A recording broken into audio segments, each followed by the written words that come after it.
Hello students, welcome to all of you. कैसे हैं आप सभी? आई होप आप सभी अच्छे से होंगे। आज का जो टॉपिक है वह क्लासिफिकेशन ऑफ प्रेशर ग्रुप्स से संबंधित है। इसके पहले हमने डिस्कस किया था कि जो प्रेशर ग्रुप्स हैं उनका मीनिंग क्या है तथा पॉलिटिकल पार्टीज और प्रेशर ग्रुप्स में क्या अंतर है। ये टॉपिक एग्जामिनेशंस की दृष्टि से इम्पॉर्टेंट है। इसके संबंध में क्वेश्चंस पूछ लिए जाते हैं। इसी पर्सपेक्टिव में हम डिस्कस करेंगे। But before starting the session I would like to say that please like, subscribe, share and motivate channel for new updates. It will be beneficial for you. You are most welcome for your suggestions and comments for teaching learning perspective. तो सर्वे भवन्तु सुखिनः की अभिलाषा रखते हुए आज का topic हम discuss करेंगे। दबाव समूह क्या है? जैसा कि इसके बारे में हम पहले भी डिस्कस कर चुके हैं कि दबाव समूह कुछ व्यक्तियों का एक ऐसा समूह होता है जिसका कोई एक निश्चित कार्यक्रम नहीं होता है, वरन इनका उद्देश्य सत्ता में अपने सदस्यों के हितों की भूमिका को संरक्षित करना होता है। कुल मिलाकर दबाव समूह अपने सदस्यों को हितों को प्रभावित करने के लिए कार्य करते हैं। इस संबंध में ऑडगार्ड ने कहा है, इसकी ये कुछ डेफिनेशन देख लेते हैं कि दबाव समूह ऐसे लोगों का औपचारिक संगठन है जिसके एक अथवा अधिक सामान्य उद्देश्य या स्वार्थ होते हैं और जो घटनाओं के क्रम को विशेष रूप से सार्वजनिक नीति के निर्माण और शासन को इसलिए प्रभावित करने का प्रयत्न करते हैं कि वे अपने हितों की रक्षा एवं वृद्धि कर सकें। तो ऑडगार्ड की इस डेफिनेशन में कुछ बातें स्पष्ट हैं कि एक तो ये फॉर्मल ऑर्गेनाइजेशन होते हैं, जो प्रेशर ग्रुप्स हैं वो फॉर्मल ऑर्गेनाइजेशन कहे जा सकते हैं, तथा इनके जो उद्देश्य हैं वो एक भी हो सकते हैं तथा कई भी हो सकते हैं। और इनके जो स्वार्थ हैं, इसे हम उद्देश्य को स्वार्थ भी कह सकते हैं या लक्ष्य भी कह सकते हैं, वे सामान्यतः सार्वजनिक नीति के निर्माण से संबंधित होते हैं तथा अपने सदस्यों के हितों की रक्षा से संबंधित होते हैं। दबाव समूह के संबंध में एक और डेफिनेशन देख लेते हैं। मायरन वीनर के शब्दों में दबाव समूह से हमारा तात्पर्य शासकीय व्यवस्था के बाहर किसी भी ऐसे ऐच्छिक किंतु संगठित समूह से है जो शासकीय अधिकारियों की नामजदगी अथवा नियुक्ति, सार्वजनिक नीति के निर्धारण, उसके प्रशासन और सामाजिक कहने का अभिप्राय है कि समझौता व्यवस्था को प्रभावित करने का प्रयास करता है। तो वीनर की जो डेफिनेशन है इसमें कुछ स्पेसिफिक एलिमेंट है। एक तो ये है कि इनका तात्पर्य शासकीय व्यवस्था से संबंधित है, दूसरा ये है कि ये वेल ऑर्गेनाइज्ड है तथा तीसरा ये है कि ये अपने सदस्यों के हितों के संबंध में कार्य करते हैं। इसके अतिरिक्त दबाव समूह को विभिन्न नामों से भी संबोधित किया जाता है, जैसे हित समूह, गैर सरकारी संगठन, लॉबीज, अनौपचारिक संगठन, गुट इत्यादि। यानी जो दबाव समूह हैं वो इन नामों से भी जाने जाते हैं। दबाव समूह यानी जो प्रेशर ग्रुप्स हैं तथा अन्य संगठन हैं उनमें एक अंतर अवश्य होता है। सभी संगठन दबाव समूह नहीं होते हैं और ना ही उन्हें हित समूह या दबाव समूह कहा जा सकता है, क्योंकि प्रत्येक देश और समाज में सैकड़ों प्रकार के हित समूह होते हैं, जबकि वे सत्ता को प्रभावित करने के लिए राजनीतिक दृष्टि से सक्रिय हो जाते हैं और लेटर ऑन यही जो हित समूह हैं वो कहीं ना कहीं प्रेशर ग्रुप्स का रूप धारण कर लेते हैं, यानी प्रेशर ग्रुप्स बन जाते हैं। तो इसकी डेफिनेशन के आधार पर यदि सरल शब्दों में कहें तो दबाव समूह लोगों को उस यानी जो प्रेशर ग्रुप्स हैं वे उस संगठित समूह से संबंधित होते हैं जो अपने सदस्यों के हितों की सिद्धि के लिए कार्य करते हैं तथा सरकार की यानी गवर्नमेंट की जो निर्णयकारिता की प्रवृत्ति होती है उसको कहीं ना कहीं प्रभावित करते हैं।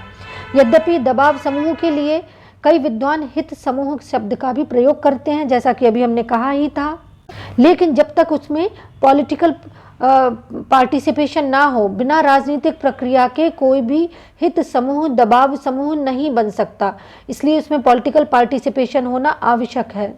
तो ये प्रेशर ग्रुप्स के संबंध में कुछ स्पेसिफिक डेफिनेशन थी तथा इसका मीनिंग था, जो कि मैंने दोबारा फिर से स्पष्ट कर दिया। अब हम इसके क्लासिफिकेशन के संबंध में डिस्कस कर लेते हैं कि दबाव समूह का जो क्लासिफिकेशन है, जो वर्गीकरण है वो क्या है। तो ब्लॉन्डेल तथा आमंड ने इसके संबंध में कुछ स्पेसिफिक विवेचन किया है और ब्लॉन्डेल और आमंड के अनुसार मुख्यतः 4 प्रकार के भागों में इसे विभाजित किया गया है। तो पहला तो ये है कि संस्थागत दबाव समूह, इंस्टीट्यूशनल प्रेशर ग्रुप्स। तो संस्थागत दबाव समूह क्या है, इनके संबंध में हम डिस्कस करें तो संस्थागत दबाव समूह राजनीतिक दलों, विधानमंडलों, सेना, नौकरशाही इत्यादि से संबंधित होते हैं और इन्हीं में सक्रिय होते हैं। ये समूह अपने हितों के साथ साथ अन्य सामाजिक समुदायों के हितों के पर्सपेक्टिव में भी कार्य करते हैं, या ये कहें कि उनका प्रतिनिधित्व करते हैं। संस्थागत दबाव समूह के उदाहरण वे हैं जैसे कांग्रेस कार्य समिति हम समझ सकते हैं, मुख्यमंत्री क्लब, केंद्रीय चुनाव समिति, नौकरशाही सेना इत्यादि। ये सभी संस्थागत दबाव समूह कहलाते हैं, इन्हें हम इंस्टीट्यूशनल प्रेशर ग्रुप्स कहते हैं। अब हम सामुदायिक दबाव समूह के संबंध में यदि डिस्कस कर रहे हैं कि एसोसिएशनल प्रेशर ग्रुप्स कौन कौन से हैं, तो सामुदायिक दबाव समूह हितों की अभिव्यक्ति के विशेषीकृत संघ होते हैं। इनकी मुख्य विशेषता अपने विशिष्ट हितों की पूर्ति करना होता है। इनमें प्रमुख है श्रमिक संघ, व्यावसायिक संघ, कृषक समुदाय, छात्र समुदाय, कर्मचारी संघ और सांप्रदायिक संघ इत्यादि। इसी तरह से असामुदायिक जो प्रेशर ग्रुप्स हैं उनके पर्सपेक्टिव में हम डिस्कस करें कि असामुदायिक प्रेशर ग्रुप्स कौन कौन से हैं, यानी नॉन एसोसिएशनल प्रेशर ग्रुप्स कौन से हैं। तो ये वही समूह हैं जो धर्म, जाति, रक्त संबंध अथवा किसी परंपरागत लक्षण पर आधारित होते हैं। ये अनौपचारिक तथा सामान्यतः असंगठित होते हैं। सामान्य बोलचाल की भाषा में ये समूह दबाव समूह को परंपरागत रूप में कहीं ना कहीं प्रभावित करते हैं। असामुदायिक दबाव समूह के जो मुख्य उदाहरण हैं उनमें धार्मिक समुदाय हैं, जातिगत समुदाय, भाषागत समुदाय, गांधीवादी संघ तथा ये कह सकते हैं कि सिंडिकेट इत्यादि। दबाव समूह के अगले वर्गीकरण में हम देखें जो कि इम्पॉर्टेंट है, और ब्लॉन्डेल और आमंड ने इसके संबंध में कहा है कि ये प्रदर्शनकारी तथा अनियमित दबाव समूह कहलाते हैं, जिन्हें एनोमिक प्रेशर ग्रुप्स कहा जाता है। प्रदर्शनकारी दबाव समूह वे समूह कहलाते हैं जो अपनी मांगों को लेकर गैर संवैधानिक उपायों को अपनाते हैं और विभिन्न प्रदर्शन करते हुए, विरोध करते हुए प्रत्यक्ष कार्यवाही की मांग को करते हैं।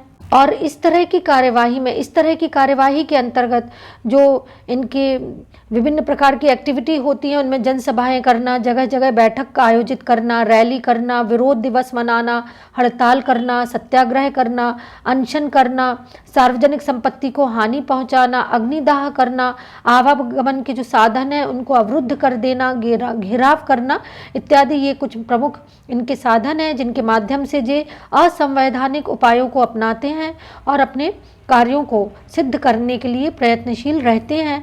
कभी कभी इनके द्वारा बड़े पैमाने पर आक्रामक रवैया भी अपना लिया जाता है और इसके परिणाम कई बार अच्छे नहीं होते हैं।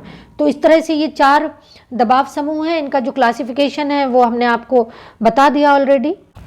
इसके बारे में एक बार फिर से एक्सप्लेन कर दें कि दबाव समूह द्वारा जो कार्य प्रणाली या तरीके अपनाए जाते हैं वे उसे अपने उद्देश्यों की प्राप्ति के लिए करते हैं। यदि एग्जाम में ये प्रश्न पूछ लिया जाए कि इनकी कार्य प्रणाली या तरीके कौन कौन से हैं, यानी जो प्रेशर ग्रुप्स हैं वो किस तरह के तरीकों को अपनाते हैं, तो उसमें एक तो लॉबिंग है, विधानमंडल के सदस्यों को प्रभावित करके अपने हितों के लिए कानूनों का निर्माण कराना। यूएसए में इसका चलन इतना अधिक बढ़ गया है, इसका महत्व इतना अधिक बढ़ गया है कि लॉबी को भी कभी कभी विधानमंडल का तीसरा सदन कह दिया जाता है। यानी जो प्रेशर ग्रुप्स हैं वो विभिन्न तरीके अपनाते हैं अपनी कार्यों को करवाने के लिए या अपनी हितों को मनवाने के लिए। इसी तरह से इसका जो अगला तरीका है वो प्रचार और प्रसार के विभिन्न साधनों को अपनाना, विभिन्न प्रकार के आंकड़ों को जो डाटाज हैं उनको पब्लिश कराना, विभिन्न प्रकार की जो गोष्ठियाँ हैं उनको ऑर्गेनाइज कराना, है ना, और न्यायालय की शरण में जाना कि भाई अगर हमारा कार्य नहीं हो रहा है, आपने देखा होगा कि मुकदमा डाल दिया जाता है कि ये कार्य सही है या नहीं है, तो उस तरह से चीज़ों का वो विरोध करते हैं। संसद के सदस्यों के मनोनयन के लिए रुचि दिखाना, तो इस तरह से ये इनके विभिन्न प्रकार के कार्य क्षेत्र हैं या कार्य प्रणाली है जिसको ये फॉलो करते हैं। आई होप आपका कॉन्सेप्ट क्लियर हुआ होगा। That's all for today. Thank you for being with me. Thank you.